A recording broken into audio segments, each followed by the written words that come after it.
नमस्कार। कार्यक्रम जनताका कुरामा यहाँहरु सम्पूर्णलाई हार्दिक स्वागत गर्दछु। म हिमराज भट्ट।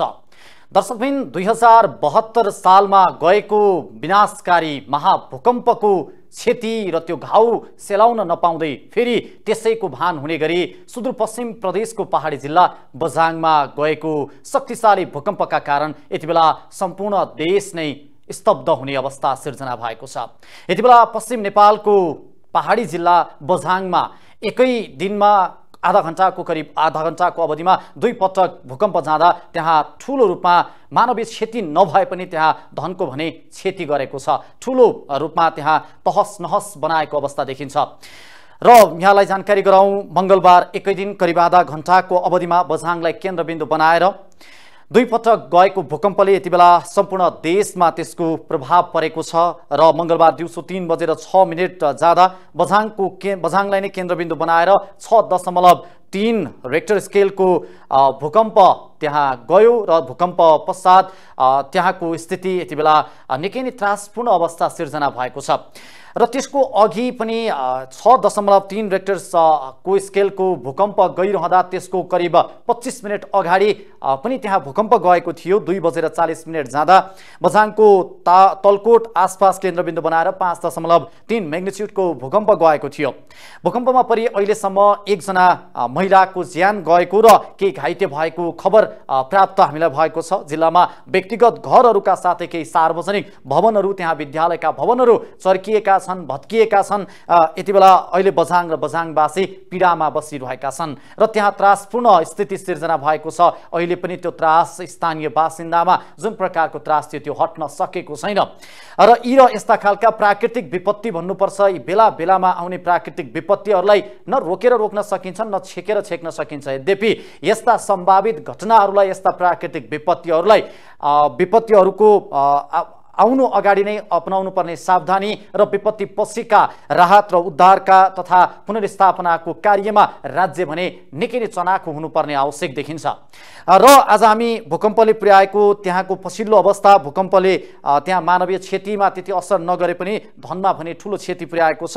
भूकम्पपछि बझाङ जिल्लाको अहिलेको तत्कालको अवस्था र सरकारी तवरबाट भूकम्प प्रभावितहरूको उद्धार र राहतका कार्य के कस्ता भइरहेका छन्, त्यहाँको स्थानीय प्रहरी प्रशासन, त्यहाँको प्रशासन लगायत त्यहाँको स्थानीय सरकारले गरिरहेको राहत र पहल उद्धारको कार्य के कस्ता भइरहेका छन्, त्यहाँका स्थानीय सरकारका जनप्रतिनिधिको भूमिका के कस्तो रहेको छ, आज हामी यसबारे जानकारी गराउनका लागि तपाईहरुको माझमा प्रत्यक्ष प्रसारण मार्फत जनताका कुरा कार्यक्रममा जोडिएका छौं।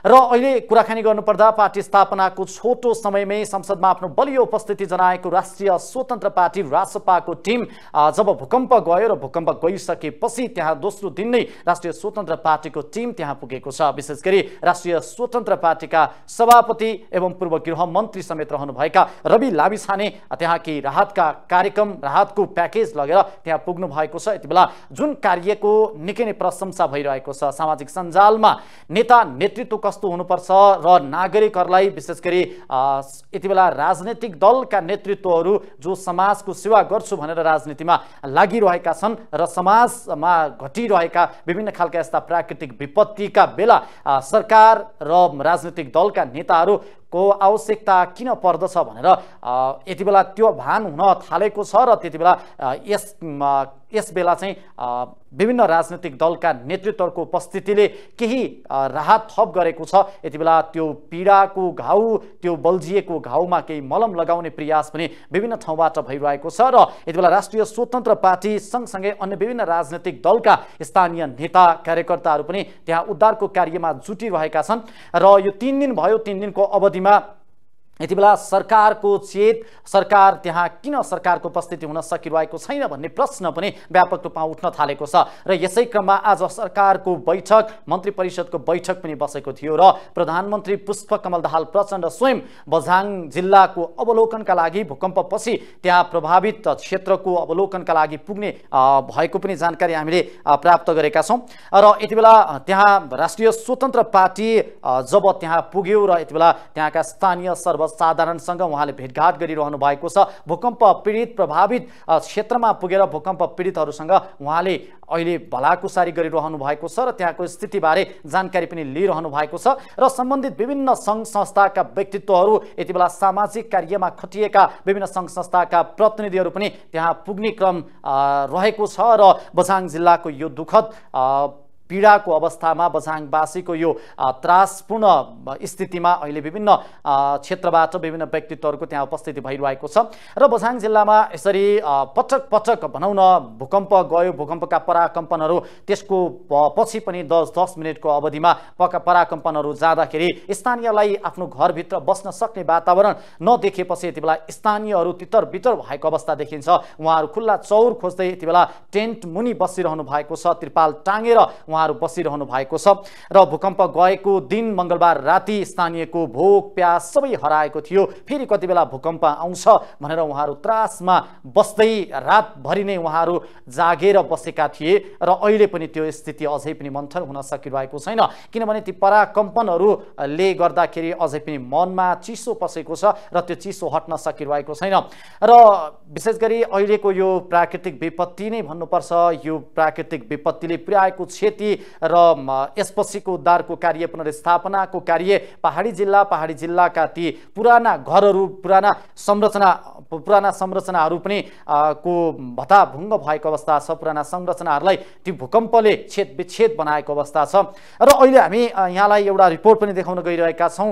जब भूकम्प गयो, भूकम्प गइसकेपछि त्यहाँ सरकारको, राज्यको उपस्थिति पहिलो पुग्नुपर्ने हो। त्यहाँको स्थानीय सरकार अहिले यसै बेला हो स्थानीय सरकार चाहिने देश। सङ्घीय संरचनामा गइसकेपछि स्थानीय सरकारलाई सबैभन्दा बढी त्यसको त्यहाँका जनतालाई स्थानीय सरकारको बढी अनुभूति पनि गराउनका लागि जनप्रतिनिधि खटिनुपर्ने हुन्छ र स्थानीय जनप्रतिनिधि पनि खटिएको अवस्था केही ठाउँमा देखिएको छ। र यसै क्रममा राष्ट्रिय स्वतन्त्र पार्टी जब त्यहाँ केही राहतका प्याकेजहरू लगेर, राहतका सामग्रीहरू लगेर त्यहाँ पुग्यो र त्यसको निकै प्रशंसा पनि भइरहेको छ र आम सर्वसाधारणहरूले त्यसको खुलेर प्रशंसा पनि गरिरहेका छौँ। हामी यति बेला त्यो रिपोर्ट पनि एउटा यहाँलाई जानकारी गराउन चाहन्छु, यो रिपोर्ट पनि देखाउन चाहन्छौँ। राष्ट्रिय स्वतन्त्र पार्टीले त्यहाँ पुगेर के कस्ता क्रियाकलापहरू, कामहरू गरिरहेको छ र सहयोगका कार्यहरू के कसरी गरिरहेको छ, हामी यो रिपोर्ट यहाँलाई देखाउन चाहन्छौँ। राष्ट्रिय स्वतन्त्र पार्टीका सभापति रवि लामिछाने बझाङको भूकम्प प्रभावित क्षेत्रमा पुग्नु भएको छ। मंगलबार गएको शक्तिशाली भूकम्पबाट प्रभावित भएकाहरूको अवस्था बुझ्न लामिछानेको टोली बझाङ पुगेको छ। सँगै राहत सामग्री समेत वितरण गरेको उहाँले आफ्नै फेसबुक मार्फत जानकारी दिनु भएको छ। भूकम्पको क्षति र हामीले गर्नुपर्ने कर्तव्यबारे प्रशासन र सुरक्षा निकायसँग छलफल भयो। हामीले ल्याएका टेन्ट लगायतका सामग्री प्रमुख जिल्ला अधिकारीलाई बुझायौं। लामिछानेले सामाजिक सञ्जालमा लेख्नु भएको छ, भूकम्प प्रभावित बझाङका कैयौं परिवार अस्थायी आवासमा छन्। तिनको उचित व्यवस्थापनमा स्थानीय सरकार र प्रशासनले सक्दो प्रयास गरेका छन्, तर त्यो मात्र पर्याप्त नहुन सक्छ। त्यसैले सहृदय महानुभावहरूले जिल्ला प्रशासन कार्यालय बझाङसँग समन्वय गरेर मात्रै सहयोग गर्न हुन आह्वान गर्दछु। सुदूरपश्चिमको पहाडी जिल्ला बझाङमा मंगलबार 2 शक्तिशाली भूकम्प गएका थिए। आधा घण्टाको फरकमा 5.3 र 6.3 म्याग्निच्युडका भूकम्पले एकजनाको ज्यान नै गएको छ भने दर्जनौं घाइते भएका छन्। अहिले जिल्लाको जनजीवन प्रभावित भएको छ। भूकम्प पीडित परिवारलाई राहतको खाँचो छ। यस्तो अवस्थामा सरकारले पर्याप्त ध्यान केन्द्रित गर्न नसक्दा राष्ट्रिय स्वतन्त्र पार्टीको टिम भने बझाङमै पुगेको हो। दर्शकबिन, यो हामीले तपाईलाई त्यहाँको रिपोर्ट देखायौं। विशेष गरी राष्ट्रिय स्वतन्त्र पार्टी अहिले जहाँ त्यो पीडामा परेका त्यहाँका भूकम्प प्रभावित क्षेत्रमा पुगेर पीडामा परेका ती नागरिकको उद्धार र सक्दो पहलका लागि आफै स्वयं त्यहाँ खटिनु भएको छ। यो निकै नै प्रशंसनीय कार्य हो। यसको हामीले खुलेर प्रशंसा गर्नुपर्छ, किनभने त्यहाँ राज्यको पहिलो उपस्थिति, सरकारको पहिलो उपस्थिति हुनुपर्ने हो र राज्य सरकार चाहिने पनि यसै बेला हो र त्यसमा पनि अहिले एउटा जिम्मेवार राजनैतिक दलका नेता र प्रमुख स्वयं त्यहाँ पुगेर त्यहाँका प्रहरी प्रशासनदेखि लिएर त्यहाँका सुरक्षा संयन्त्रदेखि लिएर त्यहाँको उद्धार कार्यका लागि आफै खटिनु भएको छ र जुन प्रकारको यो कार्य भइरहेको छ यसमा सबैले हातमा हात र हातेमालो गरेर गरेर अगाडि बढ्नुपर्छ, किनभने यो प्राकृतिक विपत्ति आइसकेपछि यसमा यो पार्टी त्यो पार्टी पक्षी विपक्षी नभनिकन त्यहाँ पीडामा परेका नागरिकहरूलाई राहत र उद्धारका लागि सबै एकजुट हुनुपर्छ। अहिले पश्चिम नेपालमा जुन प्रकारको यो विपत्ति आइपरेको छ यसमा सम्पूर्ण संयन्त्रहरू एकजुट हुन जरुरी छ र भूकम्पले क्षति र हामीले गर्नुपर्ने कर्तव्यबारे प्रशासन र सुरक्षा निकायसँग छलफल गरियो भनेर पनि उहाँले भन्नुभएको छ र उहाँले त्यहाँका सुरक्षा निकायहरूसँग भेटघाट गरिसकेपछि त्यहाँका ती पीडितहरू तपाईँले यो हाम्रो फुटेजहरूमा पनि देख्नुभयो, त्यो रिपोर्टमा पनि देख्नुभयो, अहिले त्यहाँका स्थानीयहरू एउटा टेन्ट मुनि बास बसिरहेको अवस्था छ र विभिन्न अस्पतालमा घाइतेहरूको अहिले उपचार कार्य चलिरहेको छ र अन्य विभिन्न ठाउँमा पारेको प्रभाव क्षतिका बारेमा पनि अहिले विवरण सङ्कलनको कार्य चलिरहेको छ। 6.5 रेक्टर स्केलको भूकम्प भन्नुपर्दा 6.3 म्याग्निट्युडको भूकम्प यो शक्तिशाली भूकम्प नै हो। शक्तिशाली भूकम्पले पहाडी क्षेत्रमा जसरी क्षति पुर्याएको छ यो क्षतिको अहिले सङ्कलनको कार्य भइरहेको छ र रवि लामिछाने लगायतको राष्ट्रिय स्वतन्त्र पार्टी लगायत अन्य विभिन्न दलका नेताहरू त्यहाँ पुगिरहँदाखेरि त्यहाँको स्थितिको बारेमा पनि जानकारी गराइरहँदाखेरि उहाँले भन्नुभएको छ हामी प्रहरी प्रशासनदेखि लिएर त्यहाँको सुरक्षा संयन्त्रदेखि लिएर सबैसँग भेटघाट पनि गऱ्यौँ र त्यहाँको स्थितिबारे नजिकबाट बुझेका छौँ भनेर उहाँले भनिरहँदाखेरि हामी यसै क्रममा जिम्मेवार राजनैतिक दलका नेतृत्वहरूबाट पनि अहिले त्यहाँको उद्धारको कार्य, त्यहाँको पहल पुनर्स्थापनाको कार्य के कसरी भइरहेको छ, त्यहाँको विवरणबारे राजनैतिक दलका नेतृत्वको पहल कदमी के कस्ता भइरहेका छन् भनेर हामी कुराकानी गरिरहेका छौँ र कुराकानीमा हामी जोडिने प्रयास पनि गरिरहेका छौँ। यसै क्रममा हामीसँग यति बेला नेपाली कङ्ग्रेसका नेता हुनुहुन्छ प्रकाश रसाइली हामीसँग हाम्रो टेलिफोन सम्पर्कमा जोडिनु भएको छ। म त्यहाँको पछिल्लो ताजा अवस्था र नेपाली कङ्ग्रेसले गरिरहेको पहल कदमीका विषयमा कुराकानी गर्नेछु। म उहाँलाई टेलिफोनमा जोड्न चाहन्छु। हेलो हजुर, यहाँलाई कार्यक्रममा स्वागत छ। धन्यवाद। प्रकाशजी, अब त्यहाँ बझाङमा जब मङ्गलबार एकैपटक भनौँ एकै दिनमा आधा घण्टाको अवधिमा 2वटा शक्तिशाली भूकम्प गयो र भूकम्प पछिको स्थिति त्यहाँ मानवीय क्षति हुन नपाए पनि अहिले ठुलो धनको क्षति भएको विवरण पनि पाएको छ। तपाईँले के कस्तो जानकारी पाउनु भएको छ, त्यहाँको स्थिति के कस्तो रहेको छ? बझाङको अवस्था अहिले पनि दयनीय अवस्था छ, नाजुक अवस्था छ। स्थानीय जनप्रतिनिधि र प्रदेश जनप्रतिनिधिले मात्रै त्यहाँको आम नागरिकमा जुन भूकम्पले प्रभावित गरेको छ उनीहरूको स्वास्थ्यको अवस्था तपाईँले देख्नुभयो होला। हस्पिटल बाहिर डाक्टरहरूले बेड नपाएर उपचार गरिरहेको अवस्था छ। अब धेरै मानिसहरू घरबार विहीन भएको अवस्था छ। कारण के हो भने घर भत्किसकेपछि खाने अन्न बाली पनि र आफूसँग थन्काएर राखेको बाली पनि नहुँदै गर्दाखेरि त्यहाँको स्वास्थ्यको अवस्था, घाइतेहरूको उपचारको अवस्था, थप उपचारको अवस्था, बजारमा हुन नसक्ने आम नागरिक उपचारको अवस्था र राहतको पनि अवस्था र मृत्यु भएकाहरूलाई क्षतिपूर्तिको जसरी अब सामान्यतया मानिसको न्यून ढङ्गले क्षति भए पनि भौतिक संरचनाहरू घरबार भत्केको अवस्थाका कारणले गर्दाखेरि बझाङको अवस्था नाजुक नै छ। र अहिले भर्खरै हामीले प्रधानमन्त्रीले पनि 1-2 दिनपछि बझाङ भ्रमण गर्ने भन्ने सुनिएको छ। तर महत्त्वपूर्ण कुरा, त्योभन्दा पनि महत्त्वपूर्ण कुरा के हो भने तत्कालका निम्ति प्रधानमन्त्री जाने भन्दा राहतको कुरा, औषधि उपचारको कुरा, खान नपाएका आम नागरिकहरूलाई जोहोको व्यवस्थापन गरिदिने कुरा महत्त्वपूर्ण कुरा हो। त्यसतर्फ सरकारलाई हामीले व्यक्तिगत रूपमा र सर्वदलीय रूपमा र स्थानीय निकायका जनप्रतिनिधिहरूको क्षमता र योग्यता भन्दा पनि अलिक ठुलो दैविक विपत्ति भएको हुनाले केन्द्रीय सरकारले नै आम नागरिकका बिचमा जनताको साथमा सरकार छ भन्ने कुरा चाहिँ पुष्टि गर्नुपर्छ। त्यो नभएको अवस्था हो। जस्तो प्रकाशजी, अहिले सरकारको आज 3 दिन भयो जब भूकम्प गयो। भूकम्प गएपछि आज बैठक बस्यो मन्त्री परिषदको र प्रधानमन्त्री शुक्रबार अब बझाङ जिल्लामा जाने भन्ने कुरा भइरहँदाखेरि तपाईँ नेपाली कङ्ग्रेसको एउटा जिम्मेवार नेता र अहिले गठबन्धनको सरकार, नेपाली कङ्ग्रेस पनि गठबन्धनको प्रमुख घटक रहेको छ। सरकार किन जिम्मेवार हुन सकेन? अब पर्खर हेरेको अवस्था, त्यहाँको स्थानीय, त्यहाँका अहिले पीडितहरूको त्यो भाव विलह त्यो किन सुन्न सकिरहेको छैन? किन पर्खर हेरेको अवस्थामा रह्यो? होइन, अब त्यो सरकार चाहिँ बाढी के अरे भूकम्प पीडितहरूलाई क्षतिपूर्ति दिने कुरा, उनीहरूको सकुशल पुनर्स्थापना गर्ने कुरा, उहाँहरूको घाइतेहरूको स्वास्थ्य उपचार गराउने कुरा र अझै उच्चतम प्रविधि मार्फत थप उपचारका निम्ति राजधानी लगायत भारतमा लिनुपर्ने अवस्थाका बिरामीहरूलाई पनि लिनुपर्ने कुरामा चाहिँ सरकार कहीँ न कहीँ चुके जस्तो देखिन्छ। त्यसो भएको हुनाले हामीले चाहिँ यो विषयमा चाहिँ अझै गम्भीर भएर सरकारले ध्यान दिनुपर्छ भनेर ध्यान आकर्षण पनि गृहमन्त्री प्रधानमन्त्री गर्यो। त्यही कारणले प्रधानमन्त्री आफूले प्रत्यक्ष त्यहाँ भूकम्प प्रभावितहरू आम नागरिकका बिचमा जाने कुरा पनि भइरहेको छ। त्यसपछि अब पहिलो चरणमा त प्रहरी प्रशासन स्थानीय निकायका जनप्रतिनिधिहरूले क्षतिपूर्ति र स्थानीय लागत लिने कुरा सम्पन्न भएको छ। थपका निम्ति सरकारले अझै संवेदनशील भएर गर्नुपर्छ, त्यो माग पनि गर्दछौँ। र अहिले जे भइरहेको छ तर त्योभन्दा पनि अझै आम नागरिकहरूलाई पहिलो कुरा उहाँहरूको मनोविज्ञानलाई उच्च राख्ने, दोस्रो कुरा उहाँहरूको उपचार गर्ने, तेस्रो कुरा उनीहरूलाई सुरक्षित र पुनर्स्थापित गर्ने।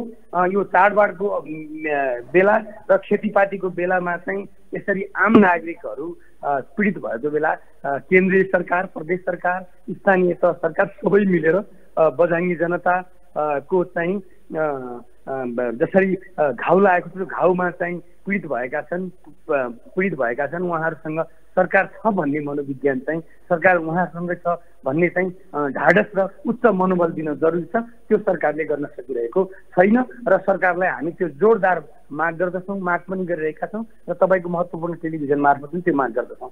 जस्तो प्रकाशजी, नेपाली कङ्ग्रेस अहिले हेर्नुहोस् त सरकार सत्ता गठबन्धनको प्रमुख घटक पहिलो दल पनि रहेको छ, तर त्यहाँ अहिले सरकारभन्दा बाहिर रहेका दलहरूको बलियो उपस्थिति रहेको छ। त्यहाँ सकिने जति उहाँहरूले सहयोग पनि गरिरहनु भएको छ। तपाईँहरू पनि किन जिम्मेवार बन्न सक्नु भएन? तपाईँहरूकोबाट के कस्ता पहल कदमी कार्यक्रमहरू के भइरहेको छ? होइन, व्यक्तिले सहयोग गर्ने भन्दा राज्यको सहयोग महत्त्वपूर्ण हुन्छ। त्यहाँ प्रहरी प्रशासनले गरिरहेको सहयोग अनि त्यहाँ चाहिँ प्रमुख जिल्ला अधिकारी सुरक्षा निकायहरूले गरिरहेको सहयोग, अहिलेसम्म जिल्ला अस्पतालले गरेको काम पनि त्यो राज्यको महत्त्वपूर्ण काम हो। त्यो व्यक्तिगत लोकप्रियताका निम्ति, क्षणभरका निम्ति जनताको मनलाई आकर्षण गर्ने भन्दा पनि दूरगामी रूपमा गर्ने कुरा सरकारले नै गर्ने हो। त्यसैले गर्दाखेरि त्यो सस्तो लोकप्रियताका निम्ति भन्दा पनि राहतसहित प्रधानमन्त्री सरकार उपस्थित हुने कुरा व्यक्तिले गर्ने भनेको विचारजनाका निम्ति एउटा सिम्बोलिक रूपमा गर्ने हो र त्यसैले गर्दाखेरि त्यस्तो सस्तो लोकप्रियता भन्दा पनि यथार्थमा जनतालाई पुग्ने कुरा त राज्यले गर्नुपर्ने हो। राज्यले गर्छ, त्यो कुरामा राज्य पनि प्रतिबद्ध छ। प्रधानमन्त्रीले पनि तपाईँले मिडियामा सुन्नु बेला त्यो कुरा प्रतिबद्ध जनाउनु भएको छ। स्वयं भोलि प्रधानमन्त्री त्यहाँ जाने कुरा पनि छ र त्यसपछि थप अझ राहतका निम्ति सरकारसँग पनि माग गरेका छौँ। केही पुग्ने प्रक्रियामा छ, केही पुगिरहेको छ। थपका निम्ति हामी प्रयासरत छौँ। हस्, समय र संवादका लागि यहाँलाई धेरै धेरै धन्यवाद छ। आदरणीय दर्शकवृन्द, यति बेला हामीसँग जोडिनु भएको थियो नेपाली कङ्ग्रेसका नेता प्रकाश रसाइली। उहाँले त्यहाँको पछिल्लो ताजा अवस्था र सरकारको ध्यान आकर्षण पनि गराउनु भएको छ। राज्यको संयन्त्र राज्यका तर्फबाट सहयोग बिना त्यसलाई अझै त्यहाँका पीडितहरूको घाउमा मलम लगाउन सकिँदैन र राज्यले नै यसमा कदम चाल्नुपर्छ उहाँले भनिरहनु भएको छ। यद्यपि अहिले राज्य भने भोलि शुक्रबार जाने भनिरहँदाखेरि सरकारका प्रमुखले भोलि हामी जान्छौँ र त्यहाँको स्थिति बुझेपछि त्यसपछि राहत र उचित त्यहाँ पुनर्स्थापनाका प्याकेजहरू, राहतका प्याकेजहरू लग्छु भनिरहँदाखेरि यति बेला त्यहाँ अस्पताल बाहिर बिरामीहरूको तछाड मछाड अहिले बिरामीहरूको अवस्था त्यो देखिन्छ र उहाँहरूलाई कसरी सुरक्षित रूपमा यति बेला अस्पतालसम्म पुर्याउने, अस्पतालमा कसरी उचित रूपमा औषधि उपचार गर्ने भन्ने पक्षमा राज्यले तत्काल सोच्नुपर्छ र तत्काल रूपमा जुन घटना भइसकेपछि त्यसलाई तत्कालका रूपमा त्यसको समाधानका लागि राज्य जागरुक हुनुपर्छ। अहिले जस्तो नेपाली कङ्ग्रेसका नेताले भने जस्तै सस्तो लोकप्रियता उहाँले भनिरहँदाखेरि अहिले मान्छेलाई, अहिलेका त्यहाँका नागरिकलाई तत्काल राहत चाहिएको छ। उहाँहरूलाई उहाँको त्रास, उहाँको मनमा पसेको चिसो हटाउने त्यो मलम चाहिएको छ। यसबेला कसैले पनि सस्तो लोकप्रियता भन्नुभन्दा पनि उहाँहरूलाई तत्कालका लागि उहाँहरूलाई राहत पुर्याउने, उहाँहरूलाई पुनर्स्थापना गर्ने, उहाँलाई सम्बन्धित अहिले सुरक्षित ठाउँमा सार्ने किसिमका प्याकेजहरू, कार्यक्रमहरू, पहल कदमी गर्न जरुरी छ। हामी यहाँलाई निरन्तर रूपमा अहिलेको पछिल्लो त्यहाँको ताजा अपडेट बारे जानकारी गराइरहेका छौँ। मङ्गलबार त्यहाँ भूकम्प गयो, भूकम्प गएपछि त्यहाँको स्थिति यति बेला निकै नै तनावपूर्ण रहेको छ, किनभने त्यहाँका स्थानीयहरू अहिले आफ्नो घरमा बस्न सक्ने अवस्था छैन, घर फर्किन सक्ने अवस्था छैन, विद्यालयका भवनहरू चर्किएका छन्, त्यहाँको पढाइ शैक्षिक क्षेत्र प्रभावित बन्न पुगेको छ। यद्यपि मङ्गलबार समयमै विद्यालय बन्द भएर छुट्टी भएकै कारणले पनि त्यहाँ ठुलो मानवीय क्षति हुन पाएन भन्ने कुरा पनि बाहिर आएका छन्। किनभने विद्यालयका भवनहरू पनि भत्किएका छन्, चर्किएका छन्। त्यहाँ केही विद्यार्थीहरू पनि घाइते भएका तस्बिरहरू, केही विद्यार्थी घाइते भएका खबरहरू पनि हामीले प्राप्त गरेका छौँ र ती विद्यार्थीहरूको यति बेला सम्बन्धित विभिन्न अस्पतालहरूमा उपचार भइरहेको छ भन्ने पनि हामीले जानकारी लिएका छौँ। र दर्शक महानुभावहरू, यति बेला विशेष गरी प्रधानमन्त्री पुष्पकमल दाहाल प्रचण्डले आज जुन बैठक राखियो र बैठक राखिएपछि बझाङ जिल्लामा जाने र त्यहाँको स्थितिबारे जानकारी बुझ्ने भनेर पनि उहाँले भन्नुभएको छ। भूकम्प गएको आज तेस्रो दिन हामी आज तेस्रो दिनको अवधि तेस्रो दिनसम्म आइपुगेपछि त्यहाँको स्थिति बारे सरकारको ध्यान आकर्षण भएको छ र त्यहाँको सुदूरपश्चिम प्रदेश सरकार अहिले हामी संघीयतामा गइसकेपछि 3 तहको सरकार हामीसँग रहेको छ। सुदूरपश्चिम प्रदेश सरकारले के कस्ता पहल कदमी गरिरहेको छ, उद्धारको कार्यमा, राहतको कार्यमा के कस्ता कार्यहरू गरिरहेको छ, हामी यसबारे जानकारी लिनका लागि हामीसँग हाम्रो टेलिफोन सम्पर्कमा सुदूरपश्चिम प्रदेश सरकारका आर्थिक मामिला मन्त्री नरेश साई हामीसँग जोडिनु भएको छ। म उहाँलाई कार्यक्रममा स्वागत गर्न चाहन्छु। नरेशजी, यहाँलाई कार्यक्रममा स्वागत छ। धन्यवाद धन्यवाद। अहिले अब बझाङमा जुन विपत्ति आइपरेको छ, प्राकृतिक विपत्तिको घटना घटेको छ र त्यहाँ सुदूरपश्चिम प्रदेश सरकारले के कस्तो उपस्थिति जनाएको छ, त्यसपछिको विपत्ति पछिको उद्धारको राहतको कार्य के कस्तो गरिरहनु भएको छ र प्रदेश सरकारको त्यहाँ उपस्थिति कस्तो रहेको छ? होइन, भूकम्पले सबभन्दा बेसी क्षति चाहिँ बाजुरा र बझाङमा गर्यो। बाजुराको तल्लो साइड र बझाङको खास गरी माथिल्लो साइडमा। अब यसमा चाहिँ अहिलेसम्म आएको अब हाम्रो सुदूरपश्चिम प्रदेश सरकारका तर्फबाट भूकम्पबाट क्षति भएका घरहरू जो बस्न नमिल्ने भएका छन् ती घरहरू पुनर्निर्माण गर्ने, जो घरहरू चाहिँ मर्मत गर्नुपर्ने टाइपको छ त्यो घरहरूमा मर्मतको सहयोग गर्ने र खास गरिकन भौतिक क्षति भएकाकोलाई चाहिँ क्षतिपूर्ति दिने, जसको चाहिँ घाइते हुनुभएको छ उहाँहरूलाई उपचार गराउने हामीले चाहिँ त्यो निर्णय गरिसकेको कन्डिसन छ। आज हाम्रो मुख्यमन्त्री र प्रदेश सभाको सभामुख चाहिँ बझाङ प्रस्थान गर्नुभएको छ, बझाङ पुगिसक्नु भएको छ। अब बाँकी कुराहरू हामी लागिरहेका छौँ। अब क्षतिका हिसाबले भन्नुहुन्छ भने बझाङको भन्दा पनि बाजुराको तल्लो बेलमा चाहिँ अझ बेसी भएको छ। अब हामी अहिले एकदम प्रचारमुखी भन्दा पनि जनताको साथै राहतमुखी, जनतालाई चाहिँ मलमपट्टि लगाउने कुरामा चाहिँ प्रदेश सरकार बढी सिरियस भएर लाग्ने कुराहरू भएको छ हाम्रो। जस्तो मन्त्रीज्यू, त्यहाँ अहिले प्रदेश सरकार र सङ्घ सरकारको उपस्थिति रहन सकेन। त्यहाँका पीडित विशेष गरी भूकम्प प्रभावित क्षेत्रमा सरकारले कुनै पनि पहल गर्न सकिरहेको छैन भन्ने गुनासो आइरहँदाखेरि आज मुख्यमन्त्री स्वयं त्यहाँ पुग्नु भएको छ र आगामी अब पुनर्स्थापनाका प्याकेज र राहतका उद्धारका कार्यहरू यो प्रश्न नै बेठिक छ क्या। यो मान्छे कस्तो भयो भने राज्यप्रति वितृष्णा फैलाउनका लागि मान्छे उद्धत हुने भए। हामीले कसरी अपुग भयो? भूकम्प आएको थाहा पाउने बित्तिकै प्रदेश सरकारले सबै संयन्त्रहरूलाई एक्टिभ गरेका छौँ र भूकम्पले क्षति भएको जति चाहिँ हामीले पुनर्निर्माण गर्ने भनेका छौँ। घाइते हुनुभएकालाई चाहिँ निःशुल्क उपचार गराउने कुराहरू गरेका छौँ।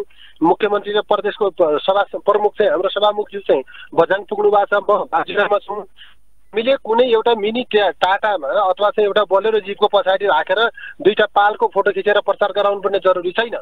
सरकारले टाटा एउटा बोलेरोको पछाडि 2टा पाल राखेर एक बोरा चामल राखेर फोटो खिचेर सार्वजनिक गर्दैन हैन। हामीले चाहिँ जति क्षति भएको छ ती सबैको चाहिँ मलमपट्टि लगाउनु पर्ने छ, घाइते हुनुभएकालाई उपचार गराउनु पर्ने छ, भत्केका घरहरूलाई चाहिँ जीर्णोद्धार गर्नुपर्ने छ, किसिमले पुनर्निर्माण गर्नुपर्ने छ। त्यो कन्डिसनमा एउटा परिवारको प्रचार गर्न जरुरी छैन नि। सरकारको उपस्थिति त म तपाईँलाई एकदम सगर्वका साथ भन्छु, सुदूरपश्चिम प्रदेश सरकार होला सायद यति छिटो एक्टिभली चाहिँ मुभ भएको। अब मान्छेको त कस्तो भयो भने हामीले जे गर्दा पनि अब दृष्टि दोष हुने स्थिति हो भनेर के भन्नु र हैन, तर गर्ने कुराहरुमा हामी लागिरहेछौँ। जस्तो अब त्यहाँ ठुलो रूपमा अहिले मानवीय क्षति हुन नसके पनि धनजनको भने ठुलो क्षति भएको छ। त्यहाँका स्थानीयहरू घर फर्कन सक्ने वातावरण छैन र उहाँहरू तिरपाल मुनि बाहिर खुल्ला आकाशमा बसिरहेको अवस्था छ र उहाँहरूको तत्कालको पुनर्स्थापना विशेष गरी तत्काल उहाँहरूलाई सुरक्षित ठाउँमा राख्ने यसका लागि प्रदेश सरकारको योजना अहिले तत्कालका रूपमा के बनाउनु भएको छ यहाँले? होइन, हामी अब अहिले त उहाँहरूलाई चाहिँ इमिडिएट सुरक्षित ठाउँमा लैजाने कुरा नै ठुलो कुरा हुने भयो हैन। त्यसो भएको होइन, हाम्रो आन्तरिक मामिलासँग भएका चाहिँ स्टोर भएका पालहरू, टेन्टहरू, जे सामग्री छ त्यो सबै तल पठाइसकेको कन्डिसन छ। सबै ठाउँ पुगेको छ, नपुगेको ठाउँमा थप्ने कुराहरू भएको छ। र दोस्रो कुरा, पहिलो स्टेजमा चाहिँ एक किसिमले उद्धारकै विषय हुने भयो।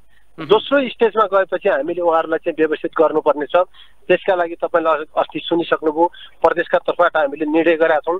जसको घरहरू भत्केका छन् तिनीहरूका घरहरू पुनर्निर्माण हुन्छन्, जो घाइते हुनुहुन्छ उहाँलाई उपचार गर्छौँ र क्षति जे भएको छ त्यो क्षति चाहिँ सकेसम्म हामी क्षतिपूर्तिको रूपमा चाहिँ केही सहयोग गर्ने प्रयास गर्छौँ। र त्योभन्दा ठुलो कुराहरू के छ भने सुदूरपश्चिममा अहिलेसम्म भूकम्पविदहरूले भन्नुभए अनुसार 500 वर्ष भयो ठुलो भूकम्प गएको छैन भन्ने छ र अहिले पछिल्लो चरणमा सुदूरपश्चिममा जति भूकम्पका प्राकम्पनहरू आइरहेका छन् यी सबैको डर हाम्रो के छ भने कुन समयमा सुदूरपश्चिममा ठुलो भूकम्प गइदेला। जसरी हाम्रो काठमाडौँमा बध अथवा अहिलेको मध्य बागमती प्रदेश भनौँ न 72 सालको भूकम्पले जति क्षति गर्यो त्यो खालको क्षति गर्ने अथवा त्यो स्केलको वा त्यहाँभन्दा ठुलो स्केलको भूकम्प आउने कन्डिसन आयो भने सुदूरपश्चिम त भयावह हुन्छ। हेर्नुहोस् हामी उद्धारै गर्न सक्दैनौँ। बागमतीमा त अझ नजिक नजिक सडक पुग्यो, राजधानीसँगको क्षेत्र भयो, उद्धार गर्न सकियो। सुदूरपश्चिममा त भयावह हुनेछ। त्यस कारणले हामी त्यसका विषयमा पनि कसरी जान सकिन्छ भन्ने कुराहरू सोचिरहेछौँ र त्यसको पनि छलफलमा छौँ, रणनीतिक छलफलमा छौँ हामी। अब मन्त्रीज्यू एउटा प्रदेश सरकारले अब विशेष गरी भनौँ न त्यहाँ एउटा ठुलो त्यहाँ विपत्ति आइसकेपछि प्रदेश सरकार एक्लैको उपस्थितिमा पनि त्यो कार्य असम्भव हुन सक्छ र तपाईँहरूले सङ्घ सरकार स्थानीय सरकारसँगको समन्वय पहल के कसरी गरिरहनु भएको छ? होइन यस्तो अब असम्भव भन्ने कुराहरू त म सहमत छैन। सम्भव बनाउने हो हामीले होइन।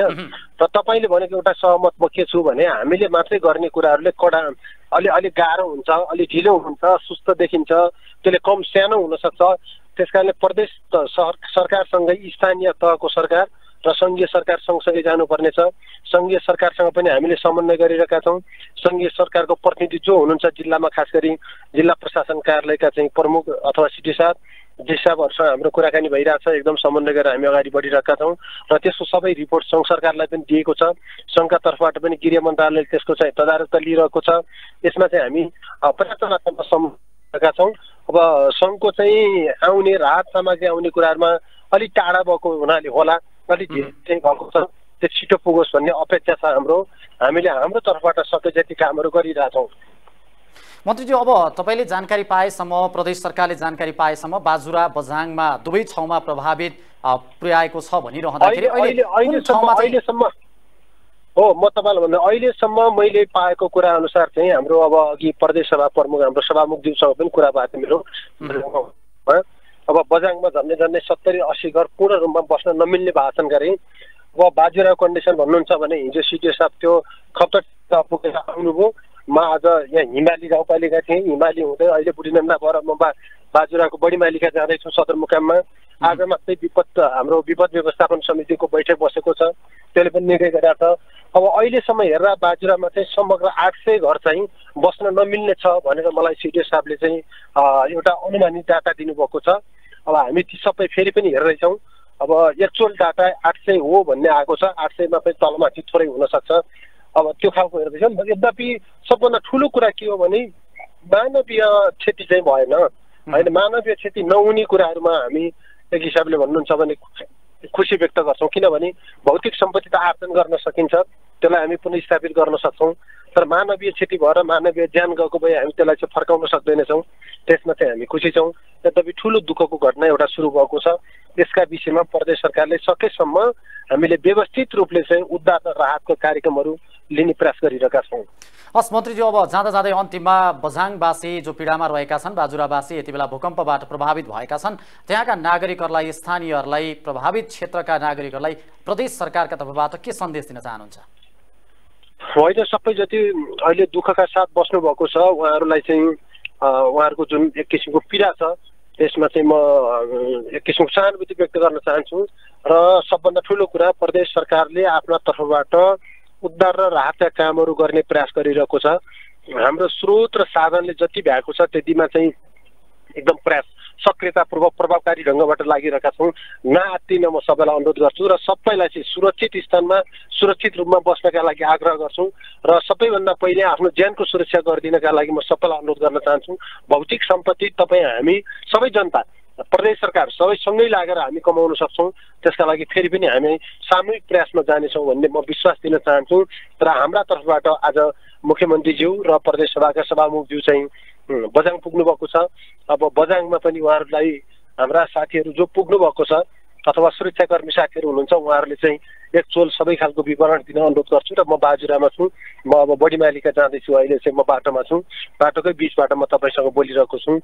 यो अवस्थामा चाहिँ सबभन्दा पछि पनि यो भूकम्प जुन अहिले क्षति भएको छ त्यसलाई एक किसिमको लर्निङको रूपमा हामीले सिकाइको रूपमा ग्रहण गरेर यसपछि आउने भूकम्पमा अझ सुरक्षित रूपमा बस्नका लागि चाहिँ एउटा सिकाइ ग्रहण गर्न म सबैलाई चाहिँ अनुरोध गर्न चाहन्छु। हस् मन्त्रीज्यू, समय र संवादका लागि यहाँलाई धेरै धेरै धन्यवाद दिन चाहन्छु। धन्यवाद, मेरो कुरा राख्ने मौका दिनुभयो। म त बाटोमा छु, यात्रामा छु, बाजुरा आएको छु।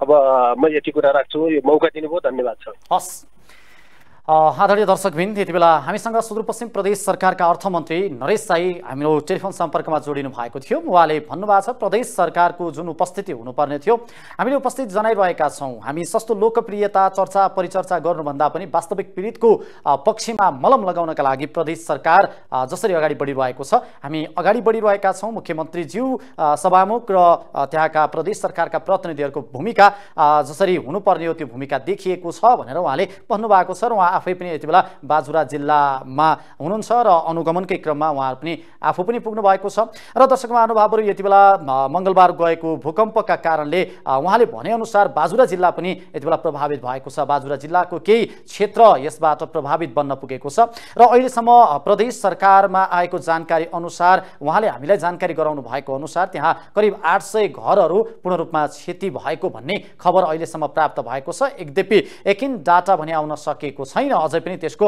सङ्कलनको कार्य जारी रहेको छ भनेर उहाँले हामीलाई जानकारी गराउनु भएको छ।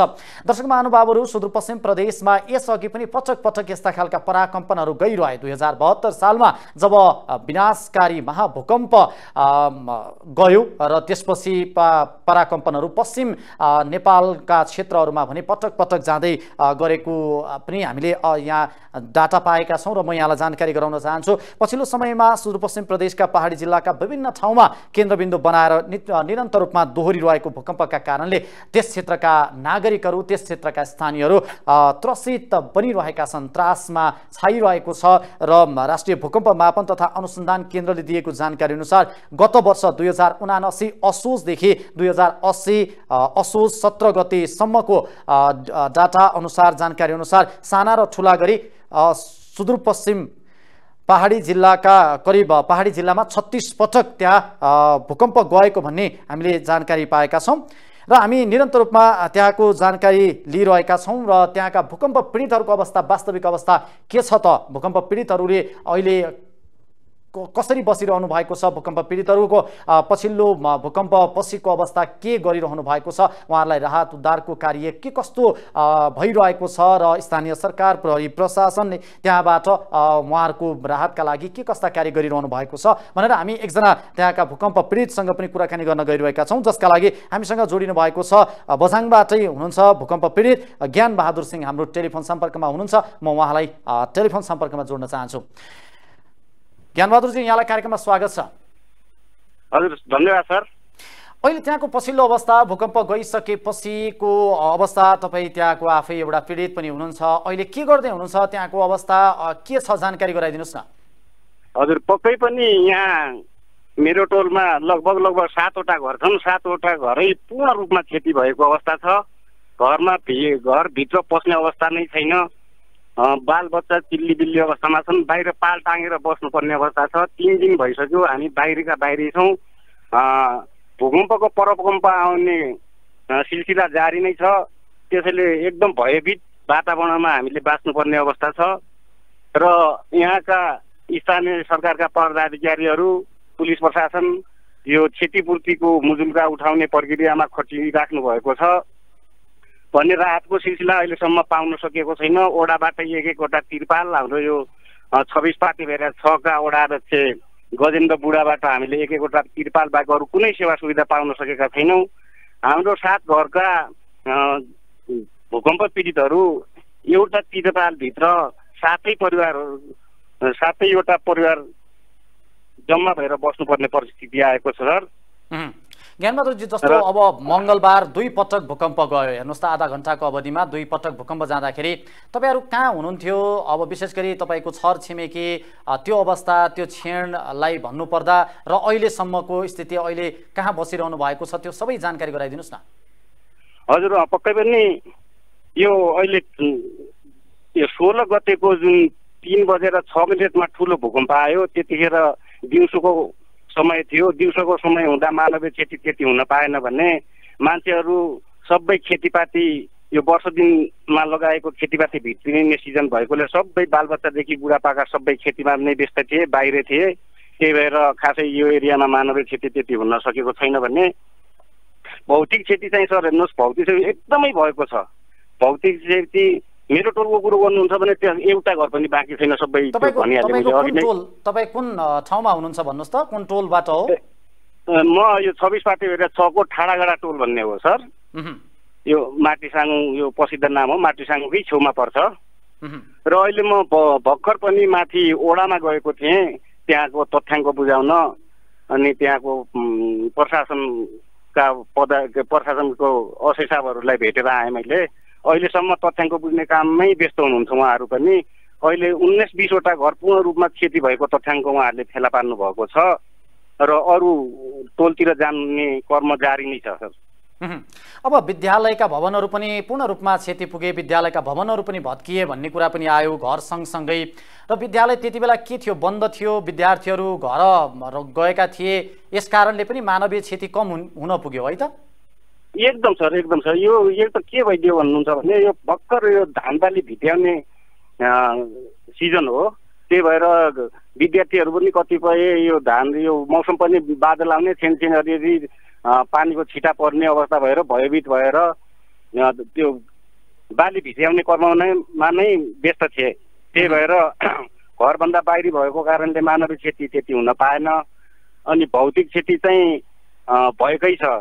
थुप्रै घरहरू साँच्चीकै बस्ने अवस्थामा छैनन्, एकदम जोखिम अवस्थामा छन् भन्नु पर्यो। अब तपाईँहरू घर फर्कन सक्ने स्थिति अहिले तत्काल त देखिएको छैन, किनभने पराकम्पन पनि आइरहेको छ, घरहरू पनि चर्किएको छ भनेर यहाँले नै भनिरहनु भएको छ। अहिले तपाईँहरू कहाँ बसिरहनु भएको छ र मङ्गलबारदेखि आज 3 दिनको अवस्था 3 दिन भयो र कसरी चाहिँ आफ्नो व्यवस्थापन जुटाइरहनु भएको छ? स्थानीय सरकार, त्यहाँका सम्बन्धित सङ्घ संस्थाले के कस्ता सहयोग गरिरहनु भएको छ?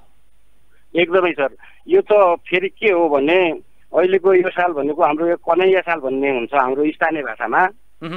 अनि हिँड्ने बाटो सिवायको बाँझो जमिन 1 इन्च जमिन पनि उपभोगमा आउँछ। हाम्रो यो बाँझो जमिनमा, भिरालो जमिनमा यो गतमा छर्ने सिजन हुन्छ के सर तेस्रो सालमा हो। तेस्रो सालमा तेस्रो सिजन भएकोले हामीलाई एक ठाउँमा पनि पाल राख्ने ठाउँ छैन। हामीले यो नपाकेको धान काटेर एउटा सानो खेतमा काफै धान काटेर हामीले तिरपालको व्यवस्था गरेर त्यहाँ बसेका छौँ। क्षतिपूर्तिको नाममा एउटा पाल बाहेक अर्को केही पाउन सकेका छैनौँ। त्यो पनि वडा नम्बर 6 को वडा अध्यक्षज्यूको पहलमा हामीले 6 घर धुर्यौँ। वडाको पहलबाट अहिले तपाईँहरूले एउटा तिरपाल पाएर त्यही तिरपालमा बसिरहनु भएको छ? तिरपाल हजुर, वडाको पहल बाहेक अरू कुनै निकायबाट चाहिँ सहयोग हुन सकेको छैन। अब त्यहाँको सम्बन्धित निकाय विशेष गरी स्थानीय सरकार भनेको त सबैभन्दा नजिकको सरकार हो। केन्द्र सरकारले पनि आज एउटा निर्णय गरेको छ, अब हामी त्यहाँ जान्छौँ, त्यहाँको अवलोकन गर्छौँ, त्यहाँको स्थिति बुझ्छौँ र त्यसपछि प्याकेजका कार्यक्रमहरू पनि ल्याउँछौँ भनेर भनिरहँदाखेरि त्यहाँको स्थानीय सरकारका प्रमुखहरू, तपाईँहरूले जिताएका जनप्रतिनिधि, गाउँ गाउँका जनप्रतिनिधिहरूको भूमिका कस्तो पाउनु भएको छ? उहाँहरूले के भनिरहनु भएको छ? उहाँहरूले पनि आफ्नो दक्षता अनुसार आफ्नो हैसियत अनुसारको सहयोग हामी पक्कै पनि गर्ने नै छौँ। र यो स्थानीय तहको सरकारको पहलबाट मात्रै सम्भव छैन सर। यहाँ पूर्ण रूपमा धेरै घरहरू भत्किएका छन्, त्यसैले स्थानीय सरकारको पहलबाट यो असम्भव छ। हामी पीडितहरूले के आशा गरेका छौँ भने प्रदेशदेखि केन्द्रको सरकारका सरकारी निकायका आफ्नो क्षेत्रबाट हुने सहयोग गरिदिनु, तत्काल छिटोभन्दा छिटो गरिदिनु पर्यो। तर त्यो राहत पनि कस्तो हुनु पर्यो भने पहुँचको आधारमा, पावरको आधारमा, राजनीतिको आधारमा यो ढालिदिनु भएन। जो साँच्चीकै चुलो चौकोबाट पीडित छन्, नाङ्गा भोका छन्, त्यो परिवारले राहत पाउनु पर्यो भन्ने हामी पीडितहरूको सबभन्दा यो बेला गलत तथ्याङ्क लिएर पीडित भन्दा गैर पीडितले चाहिँ त्यो सेवा सुविधा पाउने त्यो चाहिँ नहोस् भन्न खोज्नु भयो यहाँले? ओहो, त्यो के देखिन पनि आएको छ विगतका परिघटनाहरूबाट होइन सर। त्यो नहोस्। जो साँच्चीकै पीडित छ, साँच्चीकै पीडितको चुलो चौकोमा चाहिँ राहत पुगोस्, ती नाङ्गा भोकाहरूलाई चाहिँ त्यो राहत होस्। त्यो हरेक निकायले त्यसमा निगरानी राख्नु पर्यो भन्ने नै हाम्रो खास उद्देश्य हो सर। हस्, समय र संवादका लागि यहाँलाई धेरै धेरै धन्यवाद छ। हस् सर, धन्यवाद। आदरणीय दर्शक महानुभावहरू, यति बेला हामीसँग बझाङबाट जोडिनु भएको थियो भूकम्प पीडित हुनुहुन्छ उहाँ ज्ञानबहादुर सिंह। उहाँ अहिले पनि घरमा बस्न सक्ने अवस्था छैन। हामी एउटा ओडा कार्यालयले दिएको तिरपाल मुनि बसेर बास बस्नुपर्ने अवस्था सिर्जना भएको छ भनेर उहाँले भन्नुभएको छ र प्रदेश सरकारसँग हामीले यसअघि पनि कुराकानी गर्यौँ। हाम्रो उपस्थिति त्यहाँ भइरहेको छ। अब हामी त्यहाँका पीडितहरूका पक्षमा हामी काम गरिरहेका छौँ भनेर उहाँले भनिरहँदाखेरि वास्तविक पीडितहरूको अहिले पनि एउटा तिरपाल मुनि बस्नुपर्ने अवस्था छ। तत्काल प्रदेश सरकारले भने जस्तै, केन्द्र सरकारले भने जस्तै उहाँले अहिले तत्कालको अवस्थामा राहत पाउन उहाँहरूको व्यवस्थापन हुन, उद्धार हुन जरुरी छ। र दर्शक महानुभावहरू, यसै क्रममा सुदूरपश्चिम प्रदेशका सांसद र नेताहरूले बझाङलाई केन्द्रबिन्दु बनाएर मङ्गलबार गएको भूकम्पका पीडितहरूको विवरण सङ्कलन गर्दै पीडितलाई तत्काल राहत दिन र पुनर्स्थापनाको प्याकेज ल्याउन सरकारसँग आज माग पनि गरेको छ। आज प्रधानमन्त्री पुष्पकमल दाहाल प्रचण्डलाई भेट्दै बालुवाटारमा पुगेका नेताहरूले मङ्गलबारको भूकम्पले बझाङको तलकोट, मस्टा, खप्तड, छान्ना, जयपृथ्वी नगरपालिका, सुरमा, 26 पाथिबेरा, दुर्गाथली, थलारा, केदारेश्यु, बित्थरचिर, बुङ्गल लगायतका बाजुरा जिल्लाका पनि विभिन्न प्रभावित क्षेत्रहरूमा पुगेर त्यहाँको जनधनको क्षतिका बारेमा सरकारको ध्यानाकर्षण गराएको छ र तत्काल राहत र उद्धारका कार्य गर्नका लागि पनि अहिले सुदूरपश्चिमबाट प्रतिनिधित्व गर्ने सङ्घीय सांसदहरूले उहाँहरूलाई अहिले प्रदेश सरकार वा केन्द्र सरकार भनौँ न, सङ्घ सरकारका प्रमुखलाई प्रधानमन्त्री पुष्पकमल दाहाल प्रचण्डज्यूलाई पनि उहाँले ध्यानाकर्षण गराउनु भएको छ। अब सरकारले पनि यस कार्यमा ढिला गर्नु हुँदैन, किनभने अहिले पीडितहरूको वास्तविक अवस्था त्यहाँ नाजुक रहेको छ भनेर हामीले उहाँसँग कुराकानी गरिरहँदा पनि पाएका छौँ। र यसै क्रममा हामी फेरि एकजना अर्का पीडितसँग जोडिन चाहन्छौँ। हामीसँग हुनुहुन्छ चक्रबहादुर सिंह, पछिल्लो त्यहाँको ताजा अपडेट र पीडितहरूको वास्तविक अवस्था के रहेको छ भनेर हामी बुझ्न गइरहेका छौँ। हामीसँग यति बेला चक्रबहादुर सिंह हुनुहुन्छ। चक्रबहादुरजी, यहाँलाई कार्यक्रममा स्वागत छ। हजुर सर, नमस्कार। हजुर नमस्कार। अहिले बझाङमा त्यहाँको तपाईँ कहाँ हुनुहुन्छ ठ्याक्कै, र त्यहाँको पछिल्लो ताजा अवस्था, भूकम्प पछिको त्यहाँको वास्तविक अवस्था के कस्तो छ, जानकारी गराइदिनुहोस् न। हजुर, म ठ्याक्कै मेरो आफ्नै टोलनिर नजिकैको टोलको चाहिँ ठाडागडा भन्ने टोलको छेउमै बसिरहेको छु सर। त्यो अब त्यहाँनिर घरनिर यो नेटवर्क नचल्यो भने म अलि टाढा भएको छु। अनि हाम्रो टोलमा 6-7वटा घर छन् हजुर, यो पूर्ण रूपमा ध्वस्त भइरहेका छन्। अनि हामीले जाने एउटा त्यो तिरपालभित्रै सातै परिवारहरूको बालबच्चाहरू चाहिँ त्यहाँ राखेर चाहिँ ज्याद कल्लाट पनि छ, त्यहीँ बसिरहेका छौँ। एउटा खेतको काँचो धान काटेर त्यसरी पाल्टाइरहेका छौँ। अनि अहिले हाम्रो त्यहाँ आउनुभएको एउटा वडा अध्यक्ष गजिलो बुढाले चाहिँ एक पाल दिनुभयो हो। अब एक पाल दिने, त्यो पाल पनि एउटा कत्रो छ भने चाहिँ सानो दुईजनालाई ओढ्नु पनि हुने, न सामान ढाक्नु हुने, न ओढ्नु हुने। अनि तनीलाई गछाएर चाहिँ हामीले त्यहाँ उ गरिराखेका छौँ। अनि अर्को कुरा भन्नुपर्दा हाम्रो जनप्रतिनिधिमा उपाध्यक्ष, अध्यक्ष यहाँ अरू कोही पनि आउनु भएको छैन। अनि प्रहरीबाट पुलिस प्रशासनबाट आएर मुजुल्का चाहिँ उठाउनु भयो हो। अनि अब केटाकेटी आइमेहरू अब चाहिँ चियाहाट गल्लाहाटमा मात्रै छ, रुवाबासी मात्रै छ, घरभित्र पस्न लायक छैनन् हजुर। हाम्रो घर त एकदमै भत्किरहेका छन्, त्यहाँभित्र भन्दा त बाहिरनिर बस्नु पनि छैन, जरातिरको आँगनको पनि भइरहेको छ। अहिले घर फर्किन सक्ने अवस्था, घर फर्किनु पर्ने घर जान सक्ने अवस्था स्थिति त्यस्तो देखिएको छैन। अहिले घरहरू चर्किएका छन्। चर्किएको होइन सर, चर्किएको होइन, हाम्रो त भत्किएकै होइन। हामी त त्यहाँ फर्कनु त अब हामीले त धेरै वर्ष लाग्छ, 2-3 वर्ष लाग्छ हजुर। हामी किनभने गरिब मान्छे, हामी नपहुँच भएका, हामी चाहिँ रोजगारी बिना रोजगारीका मान्छे छौँ हजुर। हाम्रो यहाँ चाहिँ रोजगारी मुलुकको मान्छेको कोही पनि छैन हाम्रो टोलमा। त्यो भएनाले हाम्रो अब घर फर्कने त अवस्था नै रहेन। 2-4 वर्ष चाहिँ लाग्ला, त्योभन्दा अगाडि चाहिँ हामी फर्कन सक्दैनौँ। अहिले त किनभने खेतीपातीको सिजन पनि भयो, त्यो कारणले पनि मान्छे बाहिर भयो। अब खेतीतिर भयो, यताउति भन्दाखेरि मानव क्षेत्र चाहिँ हुन सकेन। अरू अब सबैतिर घरहरू त सबै भत्केर भाँडाकुँडा च्यातिराखेका छन्, भित्रबाट चाहिँ रासन पानी पनि च्यातिराखेका छ, त्यो निकाल्न सकेका छैन। हिजो अस्तिदेखि गरेर अलिअलि सबै ठाउँबाट निकालेका छौँ। अनि पुरा सबै निकाल्न सकिया पनि छैन। अनि अहिलेसम्म हाम्रो उपाध्यक्षज्यू, अध्यक्षज्यू, हाम्रो प्रतिनिधि कोही पनि आउनु भएको छैन। एउटा चाहिँ वडा अध्यक्ष मात्र आयो, अनि एउटा प्रहरी आएर चाहिँ मुजुल्का मात्रै उठाउनु भयो सर हाम्रो यहाँ त। जस्तो अब तपाईहरू जस्तै अन्य पीडितहरू पनि अहिले धेरै पीडित हुनुभएको छ, आर्थिक स्थिति एकदम कमजोर भएका परिवारहरू पनि पीडित भएर अहिले एउटा खुल्ला चौरमा आउनुपर्ने बाध्यता रहेको छ। अन्य तपाईँ जस्तै अन्य पीडितहरू अहिले कहाँ हुनुहुन्छ, के गर्दै हुनुहुन्छ, कसरी बसिरहनु भएको छ र सरकारको तर्फबाट पनि एउटा तिरपाल बाहेक अन्य पाउन सकेको छैन भनिरहँदाखेरि तपाईँहरूले कसरी आफ्नो बन्दोबस्त मिलाइरहनु भएको छ चक्रबहादुरजी? त्यही आफ्नै जाने पुरानो यताउतिबाट लिएर त्यो उर्लो गाउँ पल्लो गाउँबाट ल्याएका ती पालहरू जाने टनेलहरू जाने हालेर त्यहाँ बसिरहेका छौँ। हामी साथै परिवारको एकै पालभित्र छौँ सर। हामी चाहिँ नि एउटा काँचो खेतको धान काटेर त्यसैमा चाहिँ नि सबै परिवारहरू साँझ त्यही हुन्छ। अब खाना चाहिँ अलग अलग अब आफ्नो चाहिँ नजिकको चाहिँ अब घर वरिपरिको चाहिँ उ गरेर भाँडाकुँडा खोलेर बाहिर पकाएर बाहिर खाने। अनि साना साना केटाकेटीहरू छन् तिहार छ कलाल छ। अनि गाई गोरु पनि त्यति लतर ततर त्यस्तै छ र अब चाहिँ घरभित्रको सामान त्यस्तै छ। गाई गोरुको त्यसै छन् हजुर। हाम्रो त एकदमै दयनीय एकदम के गरौँ कसो गरौँ। अब केटाकेटीहरू अब लोग्ने मान्छे पनि धेरै हामी एक ज्ञानबहादुरजी हुनुहुन्छ एकजना म अनि अन्य कोही पनि छैन नि। एउटा 2-3 जना हामी लोग्ने मान्छे कतिजना 2टा मेरा छोरा छन् हजुर बेरोजगारी भएर चाहिँ घरै छन्।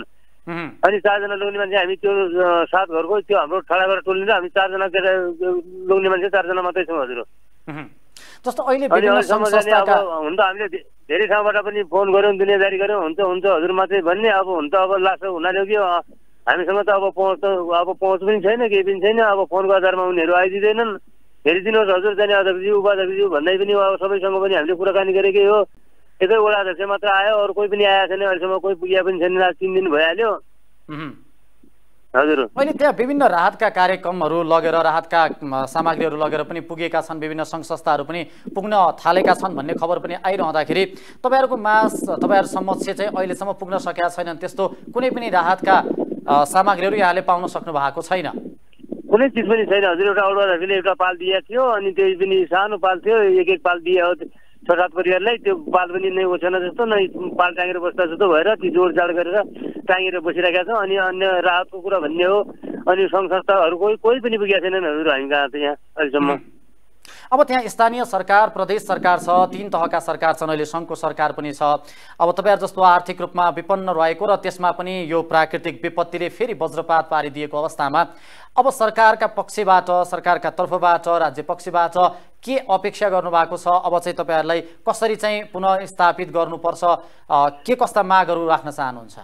कुरा यस्तो छ सर जाने जस्तै अब हामी निमुखा गरिब गुर्जाको लागि पहुँच भएपछि पहुँचवाला मान्छेले पाउने हो तर हामीले चाहिँ केही पाउला भन्ने जस्तो छैन। जो आए पनि अब जति जोगी आए पनि काने चिरेको भने जस्तै हो हजुर। हुन्छ मात्र भन्ने दिने कोही पनि होइन हेर्न पनि आउने कोही होइन। जस्तै अब जाने कोही अब चैनपुरतिर सदरमुकामतिर त्यहीँतिर होला बढी जस्तो। अब हामी त अब 26-5 भिरेको 6 नम्बर वडाको लास्ट पुछारमा छौँ हजुर। त्यहाँ हाम्रो केही त्यहाँको आउला जस्तो त मलाई पनि लागेको छैन। अब त्यो सरकारबाट पाउने राहतको केही अपेक्षा नै छैन होइन। यसम्मको पहिले पनि अब 37 सालको भूकम्पमै त्यो आफन्त भनाउनाले मात्रै पाएको हाम्राहरू घर त्यतिकै भत्किया छन्। त्यति बेला पनि हामीले केही पाएको होइन। अनि अब पनि त्यस्तै होला पनि त्यस्तै होला। अब हामी निमुखा गरिब गुर्दा अब हामी बेरोजगारी आफ्नो पहुँच नभएको मान्छेलाई हामीलाई नहोला जस्तो पनि लागिरहेको छ मलाई त। त्यो सरकारबाट पाएर जस्तो छैन। अब यहाँ छन् हाम्रो यति घर बोक्यो उसो घर भन्ने आफू जान्ने बुझ्ने मान्छेहरू उतैतिर मिलाउँछन्। गाउँपालिकातिर जान्छन् जिल्लातिर जालान् उतैतिर ल्यालान् भयो। त्यही भने हो सर मेरो त। पहुँच हुन नसकेकाले पाउन सक्दैनन् भन्न खोज्नुभयो यहाँले? हजुर हजुर हाम्रो पहुँच हुँदैन। हामी केही पाउँदैन नि। अब एउटा पालको लागि पनि जाने कतिचोटि फोन गर्दा कति के अरे हजुर आइदिनुहोस् बडा मुस्किलले जाने। अब यो त थोडा मौसमले साथ दिँदाखेरि हामीले चाहिँ केही पायौँ। पछि राति आएर वडा अध्यक्षले एउटा पाल दियो अनि केही जाँचबुझ गरेर 2-3वटा पाल दिएपछि अब त्यो सामान निकालेको आधा सामान सबै घरको त्यो ढाक्रालाई पनि पुगेन त। अब त्यसले अब के गर्नु त सर। अनि पछि हामी यस विषयमा सम्बन्धित निकाय सरकार राज्य पक्षका प्रमुखहरूलाई यस विषयमा पनि हामी ध्यान आकर्षण गराउनेछौँ। पक्कै पनि तपाईँहरूले जुन प्रकारले यसरी क्षति बेहोर्नु भएको छ त्यसको राहत यहाँले प्राप्त गर्नुहुनेछ। हामी यस विषयमा सरकारको ध्यान आकर्षण गराउनेछौँ। समय र संवादका लागि धेरै धेरै धन्यवाद। हजुर धन्यवाद। आदरणीय दर्शकवृन्द यति बेला हामीसँग बझाङबाट पीडित जोडिनु भएको थियो भूकम्प पीडित हुनुहुन्थ्यो चक्रबहादुर सिंह। उहाँसँग कुराकानी गरिरहँदाखेरि उहाँले भन्नुभएको छ हामी एकदम विकट ठाउँमा रहेका छौँ र प्रभावित रहेका छौँ। अहिले 7-8 परिवार हामी एउटा त्रिपालमा बसिरहने अवस्था छ। वडा कार्यालयले उपलब्ध गराएको त्रिपाल बाहेक हामीले अन्य कुनै पनि राहतका सामग्री पाउन सकेका छैनौँ। राज्यले हामीसम्म समक्ष उहाँहरूको ध्यान आकर्षण पुग्न सकिरहेको छैन भनेर उहाँले भनिरहनु भएको छ। यद्यपि राज्य पक्षको अहिले सबैतिर ध्यान जान जरुरी छ। सदरमुकाम क्षेत्रमा मात्रै नभएर ग्रामीण क्षेत्रमा पनि राज्य पक्षको सरकारको ध्यान जाने नै छ र जानुपर्छ भनेर पनि हामी यहीबाट ध्यान आकर्षण गराउन चाहन्छौँ। र दर्शक महानुभावहरू यति बेला हामी तपाईँलाई एउटा रिपोर्ट देखाउन चाहन्छौँ। सुदूरपश्चिम प्रदेशमा पटक पटक गरेर यसरी विभिन्न बेला बेलामा भूकम्पका पराकम्पनहरू गए, भूकम्प पनि गए र कैयौँले ज्यान समेत गुमाएका छन्। यसअघि डोटी जिल्लामा गएको भूकम्प कारणले करिब 6 जनाले त्यहाँ ज्यान समेत गुमाएका थिए। यस सम्बन्धी तयार पारेको एउटा रिपोर्ट हामीले तयार पारेका छौँ र यो रिपोर्ट यति बेला यहाँहरूको माझमा हामी प्रस्तुत गर्न चाहन्छौँ। हेर्नुहोस् यो रिपोर्ट। सुदूरपश्चिम प्रदेशमा बेला बेलामा भूकम्पका पराकम्पनहरू जाँदा यहाँका नागरिकहरू त्रासमा रहेका छन्। पछिल्लो समय सुदूरपश्चिमका पहाडी जिल्लाका विभिन्न ठाउँलाई केन्द्रबिन्दु बनाएर निरन्तर दोहोरिरहेको भूकम्पले यस क्षेत्रका बासिन्दालाई त्रसित बनाएको हो। राष्ट्रिय भूकम्प मापन तथा अनुसन्धान केन्द्रका अनुसार गत वर्ष 2079 असोजदेखि 2080 असोज 17 सम्म साना र ठूला गरी सुदूरपश्चिमका पहाडी जिल्लाहरूमा 36 वटा भूकम्प गएका छन्, जसमध्ये सबैभन्दा बढी बाजुरामा 15 पटक भूकम्प गएको छ। त्यसपछि क्रमशः बझाङमा 14, डोटीमा 3, अछाम र दार्चुलामा समान 2-2 पटक भूकम्प गएको छ। पछिल्लो पटक मंगलबार दिउँसोदेखि बुधबार बिहानसम्म बझाङमा लगातार भूकम्प गयो। मंगलबार दिउँसो 2:40 मा गएको 5.3 म्याग्निट्युडको भूकम्पले क्षति भएकै थियो, तर त्यसैमा रोकिएन। 21 मिनेट पछाडि 3:06 मा अझ ठूलो 6.3 म्याग्निट्युड स्केलको भूकम्प गयो। त्यस कम्पनबाट 1 जनाको मृत्यु हुनुका साथै कम्तीमा 11 जना घाइते भए। 350 बढी घर संरचनाहरू क्षति पुगे भने राजमार्ग बाटोघाटो अवरुद्ध भए। बुधबार रातभर पनि बझाङवासीको बास खुल्ला ठाउँमा तिरपाल मुनि भयो। जिल्लाको अवस्था अझै पनि त्रासपूर्ण नै रहेको छ। यस जिल्लामा मात्रै 1 वर्षको अवधिमा 14 पटकसम्म भूकम्प गएको राष्ट्रिय भूकम्प मापन तथा अनुसन्धान केन्द्रको अभिलेख छ। 1 वर्षको अवधिमा सबैभन्दा धेरै पटक भूकम्प बाजुरालाई केन्द्रबिन्दु बनाएर गएको छ। बाजुरामा 15 पटक भूकम्प गएको केन्द्रले रेकर्ड राखेको छ। यस अवधिमा बाजुरामा सबैभन्दा ठूलो 5.9 म्याग्निट्युडको भूकम्प 2079 माघ 10 गते र 2080 वैशाख 15 गते गएको थियो। यी दुवै पटक गएको भूकम्प बिछ्यालाई नै केन्द्रबिन्दु बनाएर गएका थिए। माघ 10 गते गएको भूकम्पमा परि गौमूल गाउँपालिका 2 की जमुना रोकाएको मृत्यु भयो। त्यसबेला 21 घर पूर्ण रूपमा क्षति, 44 घरमा आंशिक र 40 घरमा सामान्य क्षति पुगेको थियो। यस अवधिमा सबैभन्दा ठूलो भूकम्प डोटीमा गएको छ। डोटीमा 2079 कार्तिक 23 गते राति 6.6 म्याग्निट्युडको भूकम्प गएको थियो। त्यसबाट पूर्वी चौकी गाउँपालिका 3 गैरा गाउँका 50 वर्षीय प्रेम बोहरा, 40 वर्षीय भगवती बोहरा, 13 वर्षीय सीता बोहरा, 8 वर्षीय हर्क बोहरा, 14 वर्षकी धनसरी बोहरा, 14 वर्षीय तुलसी बोहरा गरी 6 जनाको मृत्यु भएको थियो भने 5 जना घाइते भएका थिए। त्यसको अघिल्लो राति खप्तर राष्ट्रिय निकुञ्जलाई केन्द्रबिन्दु बनाएर 5.7 र 4.1 म्याग्निट्युडको भूकम्प गएको थियो। डोटी र बाजुरामा माघ 10 गते गएको भूकम्प एक अर्कासँग सम्बन्धित रहेको भूकम्पविदहरूले उल्लेख गरेका थिए। पश्चिम क्षेत्रमा ठूलो भूकम्प गराउने शक्ति जमिन मुनि सञ्चित भएर बसेको छ। त्यसकारण यसबाट विशेष सचेतना अपनाउन जरुरी रहेको भूकम्पविदहरूले बताइरहेका छन्। दर्शकबिन, यो सुदूरपश्चिम प्रदेशमा पछिल्लो समय जब 2072 सालको विनाशकारी भूकम्प पछि सुदूरपश्चिममा पटक पटक पश्चिम नेपालमा यसरी भूकम्पहरू गइरहँदाखेरि भूकम्पले पुर्याएको क्षतिबारे तयार पारिएको रिपोर्ट हामीले यहाँलाई देखायौँ र भूकम्प गएपछि निरन्तर रूपमा त्यहाँ पराकम्पनहरू गइरहँदाखेरि त्यहाँ भूकम्प गराउने ठूलो शक्ति विशेष गरी जमिन मुनि सञ्चित भएर बसेको भनेर भूकम्पविदहरूले पनि त्यहाँ भनिरहनु भएको छ र भूकम्पविदहरूले त्यसबाट आवश्यक सतर्कता अपनाउनु पर्ने स्थिति रहेको पनि उहाँले जानकारी गराइरहनु भएको छ। यसबारे सरकारी पक्ष राज्य पक्ष पनि अझै गम्भीर बन्न जरुरी छ, किनभने यसरी पटक पटक गइरहेको भूकम्पका कारणले यो प्राकृतिक विपत्तिका कारणले पनि ठूलो जनधनको क्षति पुर्याइरहन्छ र त्यसलाई जनधनको क्षतिलाई पुनर्निर्माण पुनर्स्थापित गर्नका लागि फेरि लामो समय लाग्ने हुँदाखेरि यस्ता खालका विपत्तिहरू आउन नदिनका लागि विशेष गरी हामीले अपनाउनु पर्ने सावधानीका विषयहरूमा पनि विशेष चनाखो हुनुपर्ने अवस्था देखिन्छ र यसतर्फ हामी सबैले सचेत पनि हुन जरुरी छ। र बझाङ र बाजुरामा पछिल्लो पटक गएको यो भूकम्पले पारेको क्षतिका विषयमा समयमै राज्य पक्षको ध्यानाकर्षण होस् र 3 तहकै सरकारको हातेमालोमा त्यहाँका पीडित परिवारले अहिले भने जस्तै एउटै तिरपाल मुनि बस्नुपर्ने आज 3 दिन भयो र एउटै तिरपाल मुनि बस्नुपर्ने अवस्था र जसरी पनि जोहो गरिरहनु पर्ने अवस्थाको अब भने राज्यले उहाँहरूका पीडा क्रन्दनलाई सुन्नुपर्छ र चाँडै सुनोस् भन्दै आजलाई भने कार्यक्रम जनताका कुराबाट म लगायत हाम्रो सम्पूर्ण टिम बिदा चाहन्छ। नमस्कार।